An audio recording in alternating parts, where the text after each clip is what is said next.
Exodo 22. Kapag ang isang tao ay nagnakaw ng baka o tupa at ito'y pinatay o pinagbili, papalitan niya ito. 5 ang ipapalit sa isang baka at 4 naman sa isang tupa. Kailangan siyang magbayad. Kung walang ibabayad, siya ang ipapagbili at ang pinagbilhan ang ibabayad sa kanyang ninakaw. Kung ang ninakaw naman ay makita sa kanya at buhay pa, doble lamang ang ibabayad niya. Kapag ang magnanakaw ay pumasok ng gabi at siya ay napatay ng may-ari ng bahay, walang pananagutan ang nakapatay. Kung ang pagkapatay ay naganap pagkasikat ng araw, mananagot ang nakapatay. Kapag ang hayop na alaga ay nakawala at nakapanira sa bukid ng iba, papalitan ng may-ari ang anumang nasira ng kaniyang hayop. Ang ibabayad niya ay ang pinakamainam na ani ng kaniyang bukirin. Kapag may nagsiga, kumalat ang apoy at nakasunog ng mga inani o ng pananim ng iba, ito ay babayaran ng nagsiga. Kapag ang salapi o anumang ari-arian ng isang tao ay ipinagkatiwala sa kanyang kapwa at ang mga ito'y nawala sa bahay, pagbabayarin ng doble ang kumuha kapag ito'y mahuli.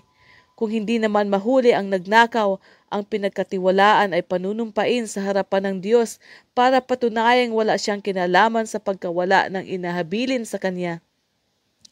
Anumang usapin tungkol sa pag-aangkin ng nawawalang asno, baka, tupa, damit o anumang bagay ay dadalhin sa harapan ng Diyos.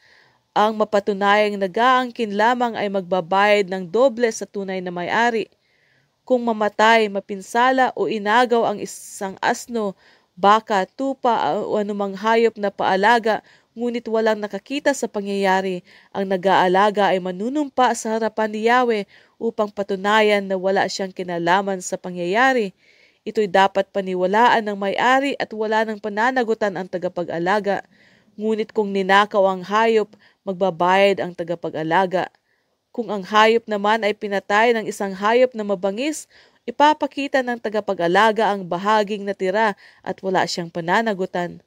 Kapag ang isang tao ay nanghiram ng isang hayop at ito'y namatay o napinsala ng hindi nakikita ng may-ari, babayaran ito ng nanghiram.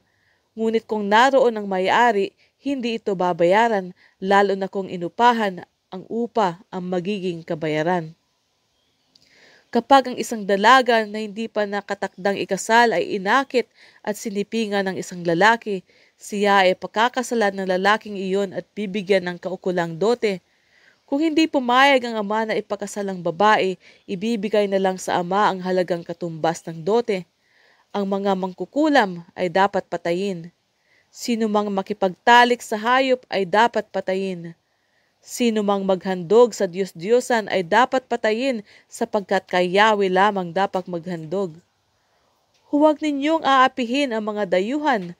Aalalahanin ninyong naging dayuhan din kayo sa Ehipto. Huwag din ninyong aapihin ang mga balo at ang mga ulila. Kapag inapi ninyo sila ay dumaing sa akin, tiyak na papakinggan ko sila.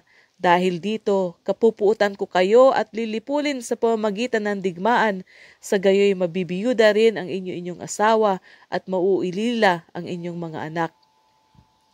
Kapag nangutang sa inyo ang mga kababayan ninyong mahihirap, huwag kayong hihingi ng tubo tulad ng ginagawa ng mga nagpapatubo.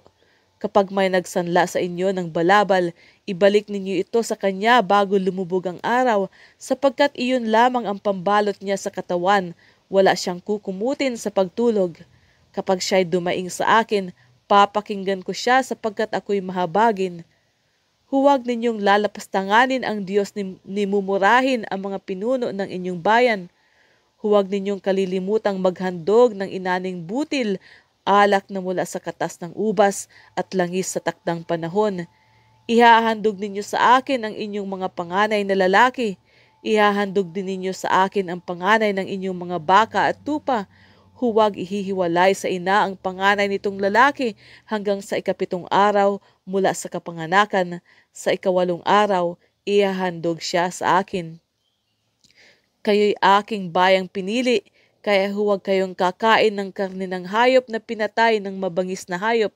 Ipakain ninyo iyon sa mga aso.